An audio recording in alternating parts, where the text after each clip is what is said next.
Welcome to the Queer Witch Project, your resource for all things queer and witchy.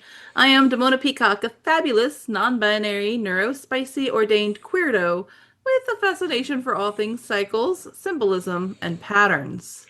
And I'm Moonkittee, your queer femme, poly kitchen witch, and proud geek. Today's topic is queer basics, getting started with crystal magic. Yay! Woohoo! Earth magic. That's Yes. what the first thing I think of with crystals is hmm like this is Mama Earth hmm in some of her most beautiful forms. Yes. No, crystal magic was honestly my intro. Even Oh, faster than candle magic was crystal magic. So again, even as a kid, it goes back to those things that you're always interested in, like mythology, before you realize you're pagan or polyamorous or anything like that. But no, I always thought rocks were cool. I always loved rocks. So earth magic, why crystals? Because it's easy. They're everywhere. powerful. They're powerful. There is a Yeah. very low barrier to entry. You can go out and It's you a can pick up a vibe. rock. Pick up a rock. I was really little, as like under adulthood. I grew up in a family with limited means, and travel was something I always like deeply in my heart aspired to do, hmm but didn't have the means to do. But I'd know people who would travel, and they'd be like, Right. "Do you want me to pick you up anything on my travels? Do you want a souvenir?" And I'd be like, "Bring me home a rock. I just want a piece of earth from that place that I don't know hmm if I'll ever go to." Right. And that's great. I love the idea. This is where things get challenging. Is as kids, this is where we want, and I absolutely respect that. And it's like, yeah, you want to bring home a piece of that place. Now, as I'm an older adult pagan, you don't take pieces of the places and bring them home. Oh, the innocence of childhood. Right, exactly. Yeah, It's one of when the things that's we really hard. You don't do that. Now that you know now the spirit and the entity of the place, you do not do that. Please don't go to Hawaii and take home Hawaiian rocks, lava yeah, rocks. Please do not do so. right. And But really also, that should pass on to many places that yes, any desert especially if landscape, it's some kind national of parks, sacred areas, yeah, don't all of take the that. rocks. But beyond that, they are portable, usually. In some manifestations. In some kind of things for rocks and crystals if you want to work with them. And you're going Um, to find them accessible in places like metaphysical shops have a lot of crystals mhm, and rocks that they sell, jewelry shops, fairs and mhm, booths with jewelry or, just rocks, people who make things so they sell the rocks and they give mhm. them and they make stuff out of them and you'll find them in so many different ways. And the thing is they have a vibe. You sometimes you have Flippity. drawn to something hmm pagans tend to tune into. Not all. Yes. No, that was going to be one of the things is like the first question I get when I'm talking to someone who's new about crystals and magic and stuff like that. It's like, well, how do I choose the right crystal? And the answer is they'll come to you, right? They'll choose you. Exactly. Kind of like the cat distribution system, right?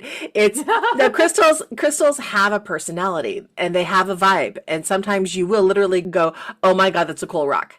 And you don't know why. You may have never ever in your life had an interest in rocks. And you will walk by and say, "Oh, that's cool." You're my baby now. Exactly. It's one of those things that you could, like you said, they just have a vibe to them and you sometimes will often be drawn to them. Yes. Find a pretty rock. Yeah, find a pretty rock. If you're walking the seashore or you're walking in the riverbed and you look down and you see rocks, oftentimes there are fancy rocks and there are rocks with properties, and we'll talk about all of those. But one of the first tools in my magical kit were rocks from the river, because I lived by a river, that one had a reddish tint to it for fire, one had a whitish tint that I used for air, one was more brown, and one was more blue tints, and they were my elemental rocks. And I used Mm-hmm. those very early on in my practice and still have them tucked away Aw. someplace around. So again, you can use them as kind of a basic thing. But I mean, kids love to give you rocks. Kids will find a rock, find a beautiful rock, say that it's pretty, and come up and run it up to you if you have kids around you.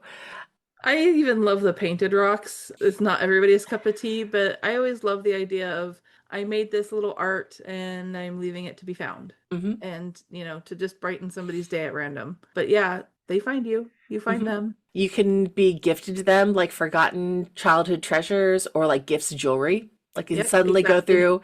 Inheritances, you hmm can inherit them from family members. I inherited a huge, to me, chunk of amethyst after my mom passed away that was once hers, and it fit perfectly in the palm of my hand. I carried it around in my purse for hmm way too long because it's heavy.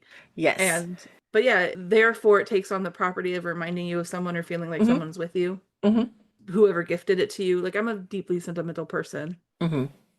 And again, like you said, there's just finding pretty things at a marketplace. If you are out at any sort of outdoor fair, there's probably going to be a shop that's selling a booth at some point that has crystal jewelry or crystals and rocks and cut crystals or different things. It's so accessible. I said it, to me, it's even more accessible than candles, but just as easily as accessible as herbs and other things too. So they are there and easy to get. And I tend to look at some of my crystals, gems, rocks Hmm. as just like I look at like stuffed animals. Like they have their own personality, their Hmm. own attitude, their own purpose, sometimes a name, Hmm. sometimes their own specific dwellings. They go and do things. They have their own magic. Hmm. So I don't know. I guess it could just be in my head or it could be other people's experience, but I just see them as elemental personalities Hmm. I that you could can work absolutely see with. that. Yes. Crystals, when you're looking, shopping, whatever, they can come in different forms. Hmm. So they can be polished, they could be raw, they could be different shapes. Hmm. Is there any significance to if you are like collecting crystals for Hmm. magical purposes? Are there any bonuses or, how do you choose? There's so many options. I think it's going to be one of those things that when it comes down to it, ultimately it's going to be your choice, your style, and your aesthetic. What are you drawn to? Does it matter if it's polished or not? Or does it have to be natural cut? Not really. I mean, polished stones are really easy and they're pretty because polished stones are shiny. Natural cut stones are not. So there's going to be a different kind of energy that Mm. and different kind of aesthetic that you're drawn to, whether you're talking about a polished stone or a natural cut stone. It's really going to be a matter of your choice. But is one wrong versus another? No, I have polished amethyst. I have rock amethyst. I have clusters. I have geodes. I have lots of different things of various, because amethyst is one of my favorite stones. So it's easily accessible where I am at. So it's one of those things that I have it in a variety of forms. And depending, I may use a shiny one in magic that's more centered to be a little bit more bright or a little bit more energetic. If it needs that kind of like pretty energy to it, I don't know how else to say it other than that. And I might use a more raw cut if I'm trying to deal with something that's more of a naturally nature-based energy or something that's a little bit more rough, a little bit more raw or primal. I might use a raw cut for something like that. But I love my various spheres, and a sphere is not a natural geometric shape for the most part. I will take that back because there are a couple of specific types of stones that you can get in Ireland that come out that are spherical. But beyond that, there are lots of different things, but generally a sphere, a round ball, is not a natural shape. So that's if you want to stare into a crystal ball, it's going to be a cut and polished crystal ball, right? But for the most part, the shape itself, same thing. It can have practical purposes and you can use it for various things, but the power of the stone itself is going to be the primary. The shape is just going to be a boost to it. Mm-hmm. So if you've Well, got it like speaking a, of boosts, like I know that if you get one that has like a point, mhm, it can become like a concentration, like a wand, right. like a concentration of energy. So Exactly. you could take that stone's property and the energy that you give into the stone and direct it.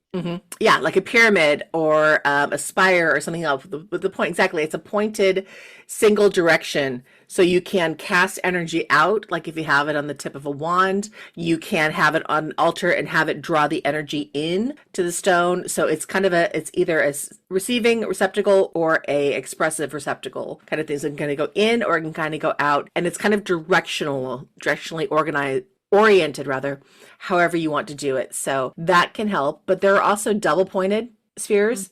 And for double points on either end, that energy can flow in any direction. It can flow either way depending on where you're angling it, how you want it to go. It's the ebb and the flow. And then again, spherical is again has the time and place for that idea of containment. Um, Mm-hmm. Spherical is great for Like it containment. contains a message, and you can Right.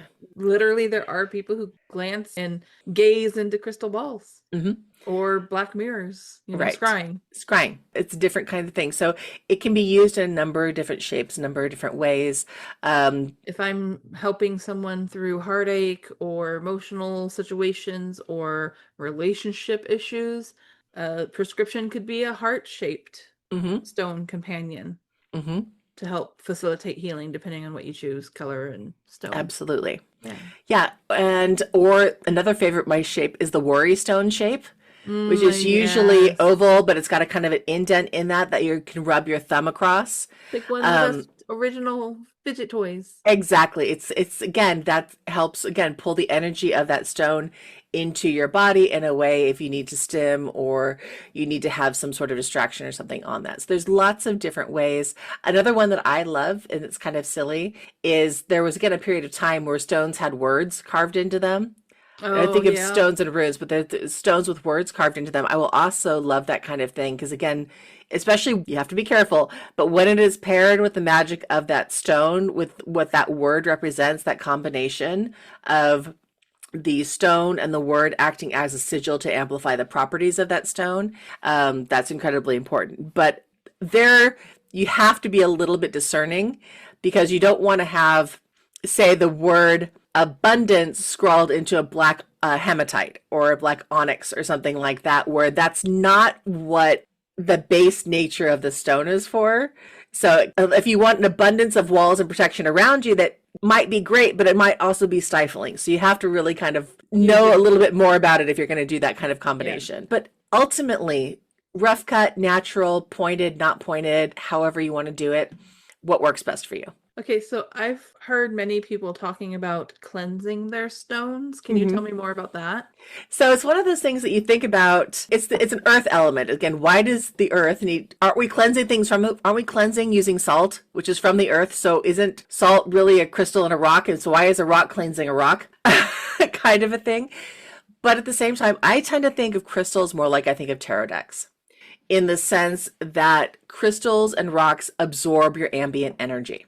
So they have their goal and what kind of energetic properties they maintain, but they're also, because of the earth, they absorb the energy around them. And over time, just like your tarot decks can absorb the ambient energy around them, or too much energy if too many people are touching them, or whatever it may be, sometimes it's nice to give them a good little bit of clarification and cleansing, a little salt, a little moon water. There's so many different ways. You can, under running water, super easy. Put them in a bowl and run your tap water over them. That's running water. You don't have to go find a stream, but that's nice and fancy and aesthetic and as heck and everything else. But you can absolutely put your rocks in a colander and put them in a sink and turn the faucet on. Although I do think that there are some that aren't great with in water. So Nature of the rock. might want to look some stuff up because like, well, for example, I know that there is this whole movement of putting crystals in water and then drinking the water, and there are definitely some stones, like That's, I've been yeah, told malachite, that that is you not the don't. same thing. Yeah. Yeah, If you're I know pouring those are running water different over it, things. yeah. But Yeah. if you are trying to infuse the crystal into water, yes, there are definitely some stones you don't want to do that. Malachite being one of them, and a few others. Because yes, And some of the, also, like, if there's stones that are damaged by water, I'm not sure, but I think I remember selenite being broken down by water because it's such a salty stone. it can, and like everything else, it's about moderation. If you're going to know the stone, gypsum also is a very porous, very soft stone. So yes, it can, if it is held in water prolonged, Right. then yes, you wouldn't want to leave a selenite or you wouldn't want to leave a gypsum in water for 2 months while you're cleansing it. But Yeah. if you put it in a sink with a low running, not a pressure washer, right?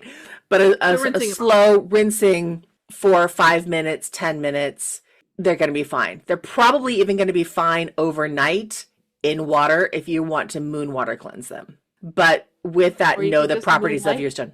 But moonlight yeah, cleanse them. but you can moonlight or starlight cleanse them if you don't want to do that. Also, this is where a polished versus a natural stone may also affect it, because if it's a polished stone, it's going to have less, it'll still get the cleansing, but it will absorb less than a rough cut Right. would. Right. So you might, if you have a polished selenite heart, that might be just fine underwater for a longer period of time than a raw selenite wand. So Right. again, keeping those things in mind. So yeah, running water, moonlight, salt, starlight, like we said, salt.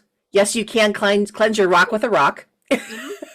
Yep. And selenite is one of those that tends to be very neutral and will neutralize the energy of other stones around it. So like Hmm. you can pair them up and they can be buddies. Yes, and get that little bit of a boost. Also, radiant energy.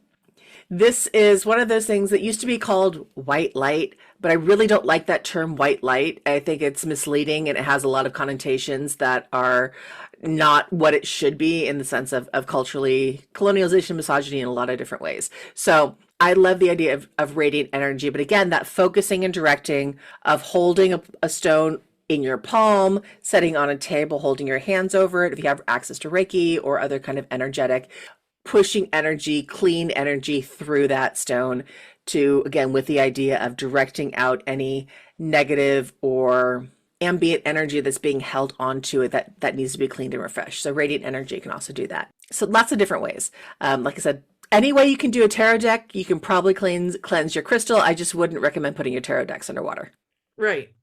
And I mean, I know this is something we'll talk about later, but sometimes crystals and tarot decks live together. Yes, they do. They also buddy up. Yes, yes, yes. Oh, but actually, that kind of cuts into the Good idea of segue. just like crystals go with anything because they are the nature-based kind of thing. Crystals can go with the idea of divination, which to me is a very air elemental thing because you're looking for messages and communication. So the idea of tarot is a very air-centric thing, but the crystal can boost it. Crystal can boost fire magic.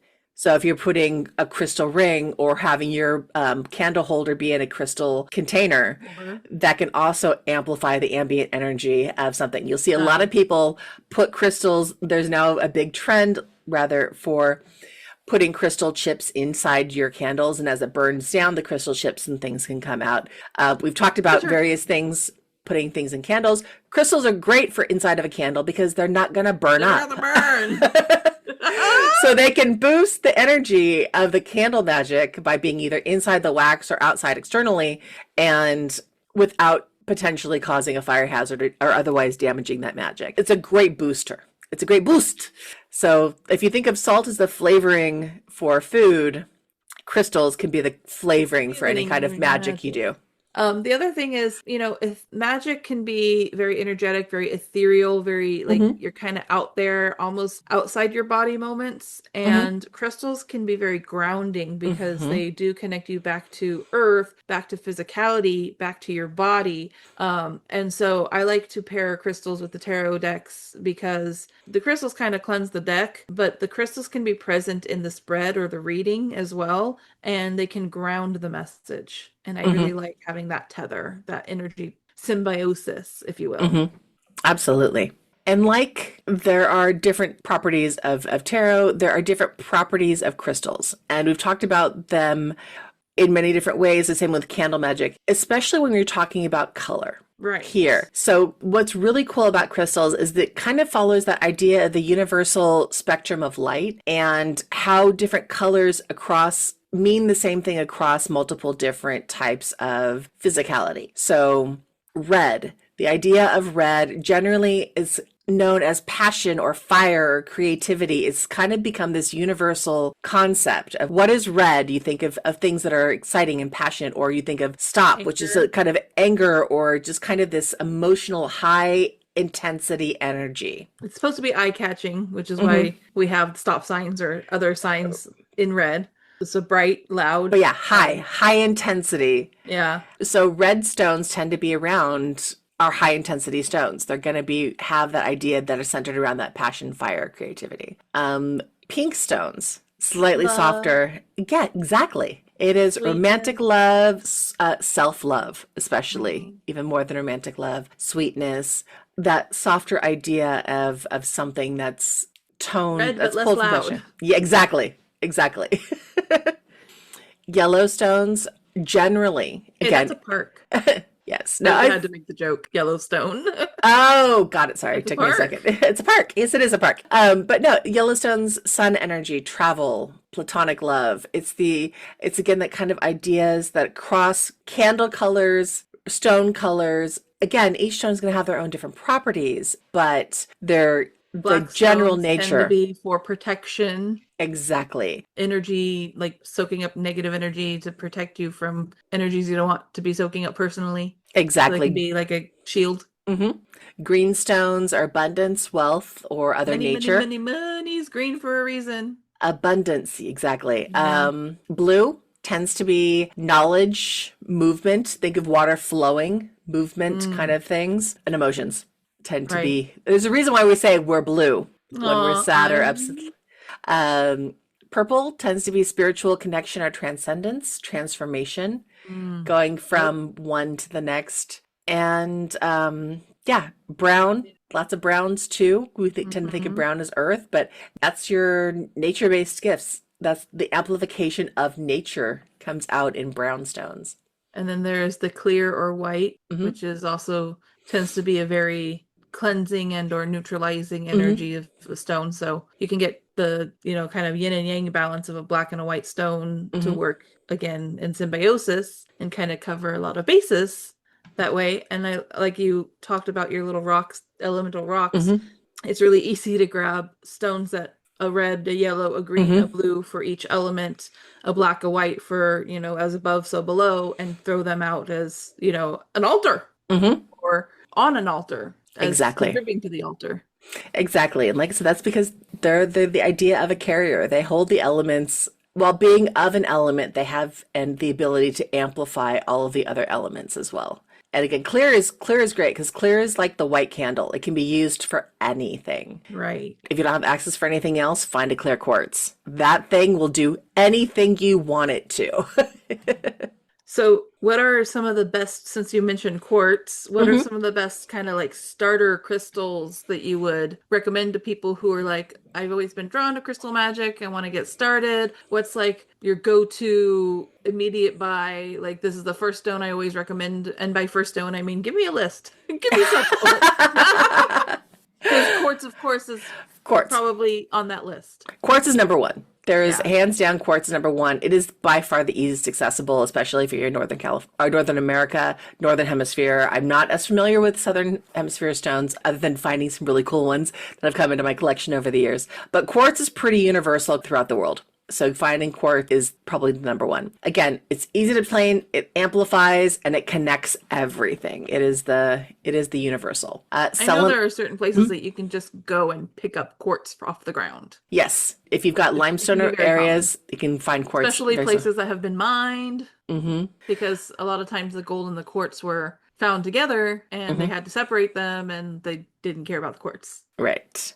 Selenite. This is one that I know that you use quite often, and you Yes. mentioned for purification and cleansing. It is the Um, salt of stones.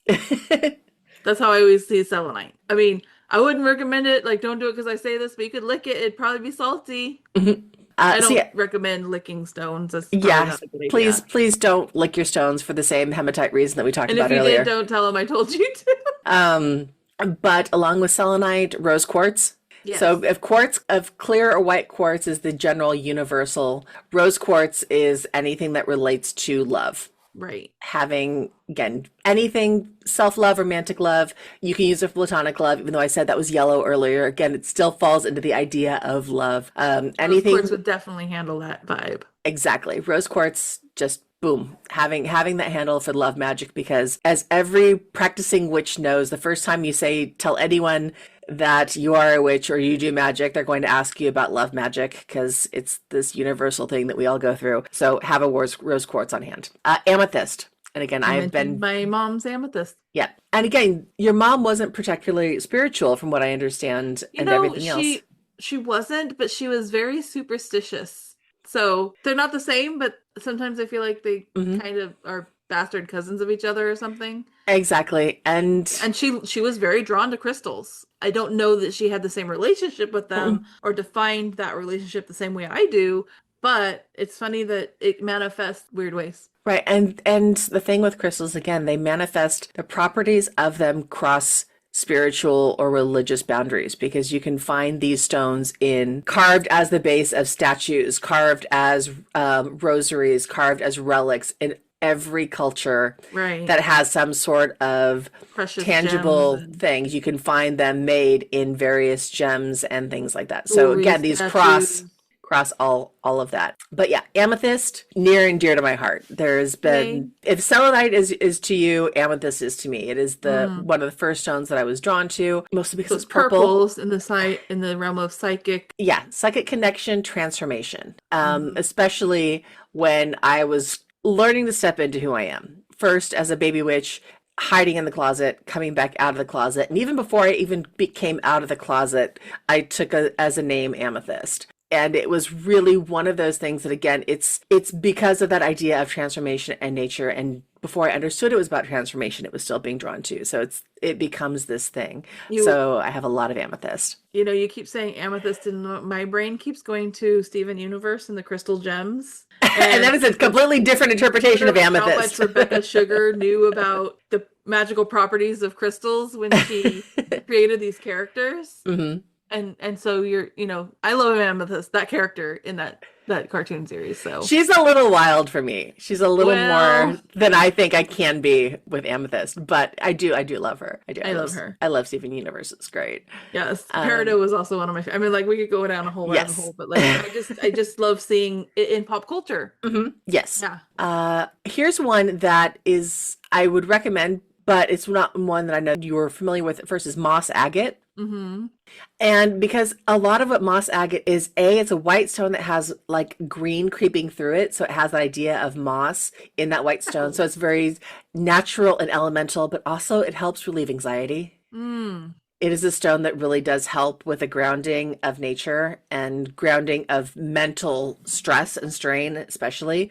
So if you are like Need me, more of that, anywhere Helen. near on the have anxiety or Yeah. depression or anything like that, or have dealt with any sort of trauma, moss agate is your friend. Noted. So yeah, moss agate is phenomenal and it's beautiful and Yes. it's cool. Green is my favorite color, so I've always drawn to the moss agate, the malachite, the Hmm. emeralds or jade, Yes. because I just like green. I know. The thing is, of these my top starter ones, I'm not putting the ones that I'm drawn onto. These are because there are several. I'm gonna mention a couple more that I think you need to have if you're only going out and guiding this. But you're gonna be drawn. So like Yeah, malachite, I am fully drawn to malachite. I am fully yeah, drawn to lapis lazuli, especially. But that's a me thing, and that's where I'm done. But if you're asking me what my favorite starter crystals are, if I'm telling you yeah. what to get, yes, I want you to get those because they're awesome. But wait till you find one that calls to you. These are the ones you really really want. And the flip side of moss agate is its sister is rainbow fluorite, Mm. in that it's clear but it has the purple green striations through it, and that one helps with mental clarity and emotional balance. So between if you have any sort of trauma that you're dealing with, trauma processing, you pair moss agate with rainbow fluorite, and they're gonna help. They're gonna help calm, take the edge off, do anything that you're doing, and especially if you're talking about doing magical working. Even if you don't have PTSD, you don't have trauma influences in your life, somehow you manage to make it through the world and you're not dealing with depression, anxiety, trauma, or anything else around it. You're still being and trying to work with magic. You're working with vibrational energy, right? That's going to be chaotic. And the rainbow fluorite and the moss agate will calm the energetic vibrations while working magic. So again, it's Side note: just, rainbow fluoride is very soft. yes, it is. It can break easy. Be It, careful. Be gentle with it. yes, be very, very gentle with it. Yeah, that's the other thing is some of the stones are more sturdy than others. Yeah. Some can be like selenite, depending on what form it's in, it can break up really easily, Hmm. flake apart. So that is, and then some are like quartz is pretty darn strong. Hmm. So But it can still, again, like their different properties kind of add to their hmm personalities and their purpose. hmm And then you mentioned before onyx and obsidian, hematite, all of those, any sort of a black or dark stone Protection stone. have a protection stone. I personally, I love obsidian. I know others love onyx, and hematite's another one of those. It's not quite black, but it can act as a protection stone if you It's need it. reflective It's reflective. and Exactly. magnetic sometimes. So those are my best: quartz, selenite, rose quartz, amethyst, moss agate, rainbow fluorite, and obsidian or onyx. It'll get you started. It'll get you started. Top 7. And you can find them in lots of different ways. Again, you can get them from, ideally, you want to get them from, again, a metaphysical shop or someplace that you know is sourcing them small business That's the thing I vendor, wanted to but say is there are ways you can look into how different rocks are sourced and yes. from where, Hmm. and whether those places are using ethical practices that are both respectful of the nature of where the stone is coming from, the Hmm. environment, and also the labors that is it takes to extract them from the earth. So if you are somebody who is passionate about that kind of thing and want to research how to ethically source or how to seek out ethically sourced crystals. There are ways to do that. I highly Hmm. encourage it. Hmm. Have a conversation with the shop owners and say, where do these come from? Are Hmm. they ethically sourced? Like what is your source? How do they come into the market? Hmm. And that's your right to ask that. Now, Hmm. of course, who knows if they know or if they I think it's somebody who has good ethics will know and will make that effort. I Hmm. know of several shop owners who have done their research to so that they could say I have my inventory is as ethically sourced as I can possibly have. Hmm. So, if that's something that matters to you, it's worth looking into. Hmm. And if you're not sure, you can also, again, do a cleansing and doing an offering. Definitely know some of the best places you can find crystals right now is in the TikTok shop. They'll Mm, sell you different crystal sets and things like that. Do you know if they're ethically sourced or not? Potentially, probably, maybe, maybe not. You don't know. But if you're going to someplace like that because that's your easiest access to them, maybe you don't have a local metaphysical store because you're in the tiny middle bit of the Midwest and can't get there, but you have access to TikTok and TikTok right. ships, or I don't want to say the Bezos giant, something like that. If you're going to do something like that, make sure that you are again cleansing them very, very well, but also say a prayer or give some sort of offering back to the people, to the entities, to where it came from, as kind of an acknowledgement of, I'm not sure where you came from, but I hope that wherever you are at, this was done, you are at peace, you are well, you are healthy. May this come through and give that kind of blessing back to wherever they came from to kind of help offset some of that. So, we've talked about their personalities, their vibe, Hmm. why we're drawn to them, their colors, how to get started. But say you get your stones and you have them, what do we do with them?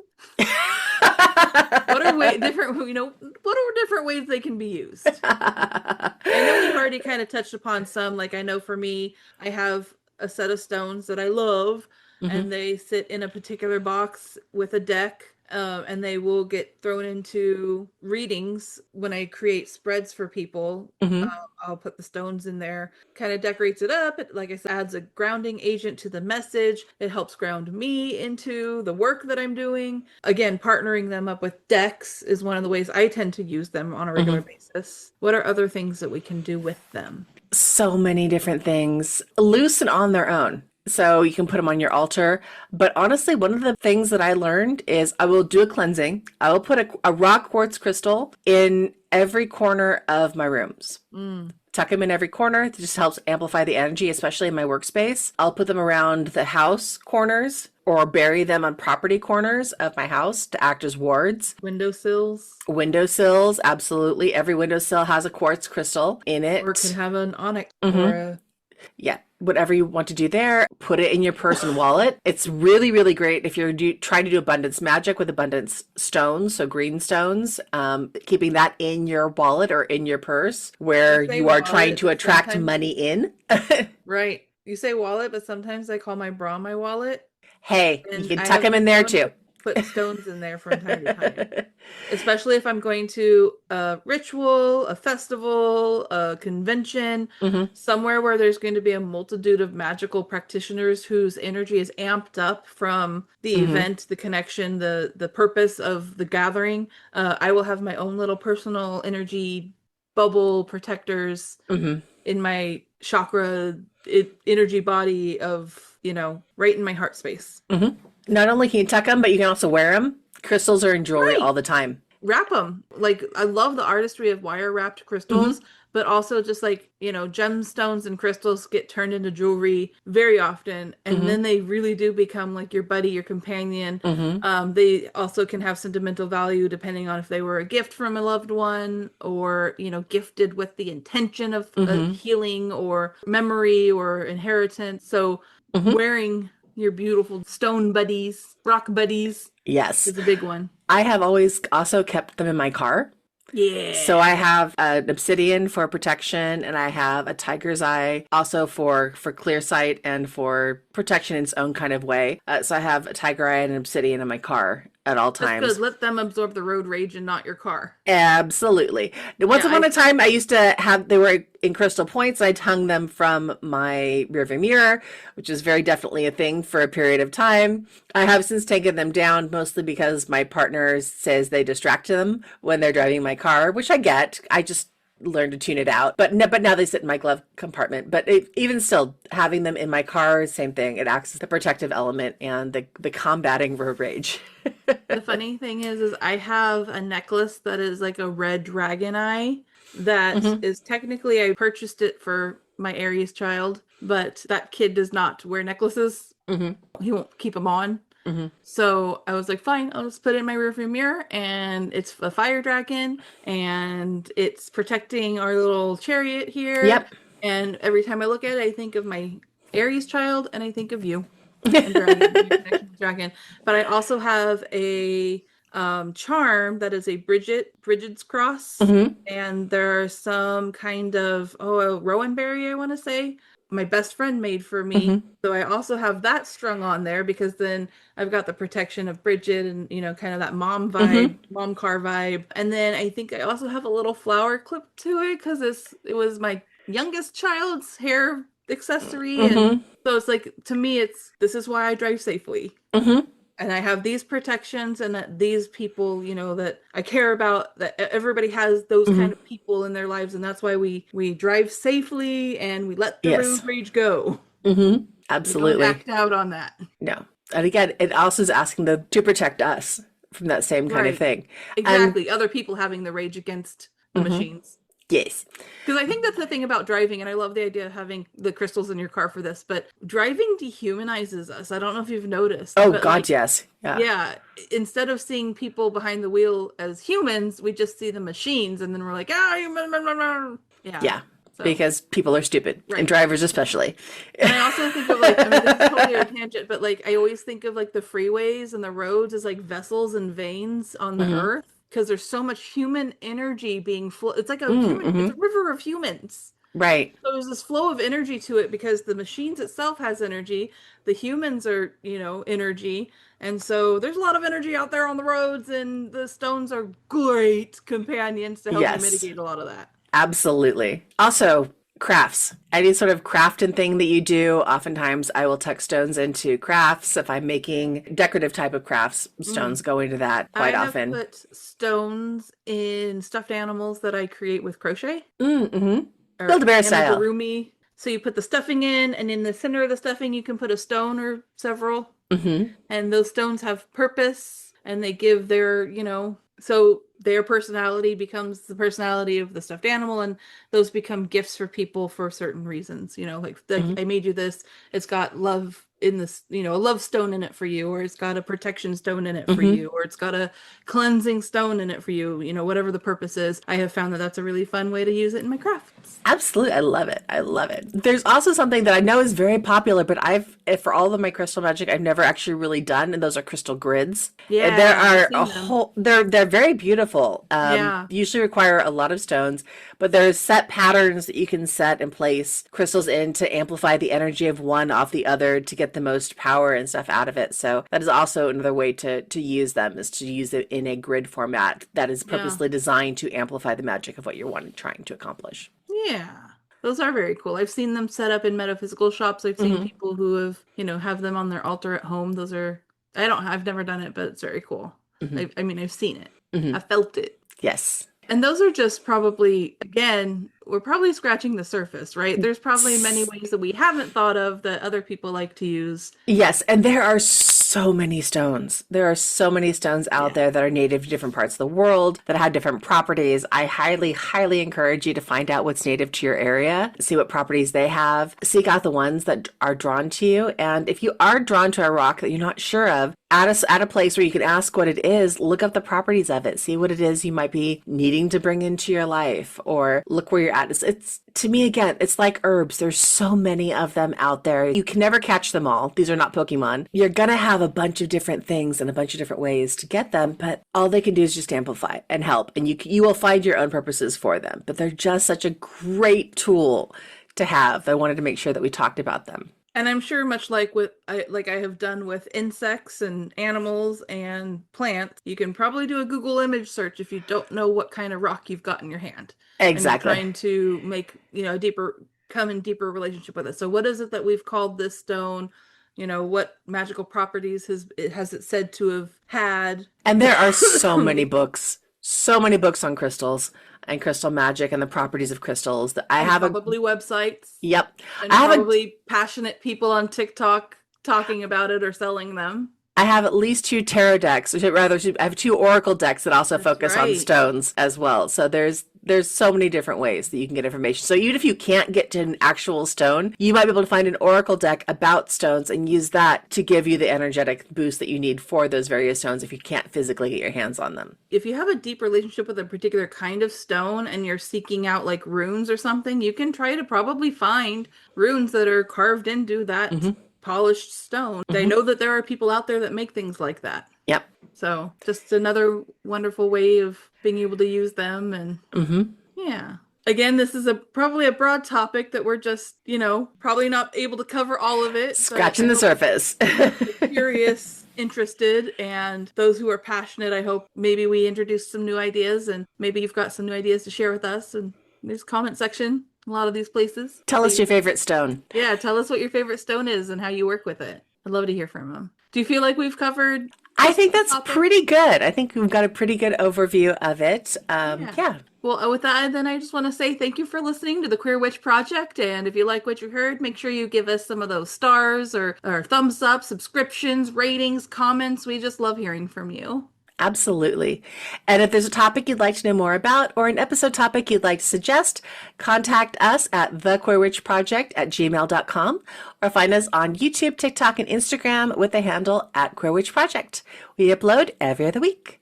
And remember, queerness is a key to magic. Be yourself and love rebelliously. Please. Bye. Bye. I know we need it. Love needs it.